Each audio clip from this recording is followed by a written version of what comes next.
ଓଡ଼ିଶା ଓଡ଼ିଶାରେ ଧାନ ଚାଷ ହେଉଛି ଏକ ଗୁରୁତ୍ୱପୂର୍ଣ୍ଣ କୃଷି ପ୍ରଥା, ଯେଉଁଠାରେ ଅଧିକାଂଶ ଜନସଂଖ୍ୟାର ମୁଖ୍ୟ ଖାଦ୍ୟ ହେଉଛି ଭାତ। ତାହାର ଦେଶୀ ଧାନ କିସମ ପାଇଁ ଓଡ଼ିଶା ଜଣାଶୁଣା। ବରଗଡ଼ ହେଉଛି ଓଡ଼ିଶାର ସର୍ବାଧିକ ଧାନ ଚାଷ ହେଉଥିବା ଜିଲ୍ଲା।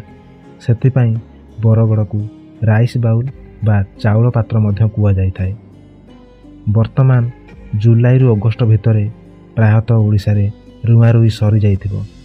ପ୍ରାୟ ଡିସେମ୍ବରରୁ ଫେବୃଆରୀ ମାର୍ଚ୍ଚ ଭିତରେ ଧାନ ଅମଳ କରାଯିବ।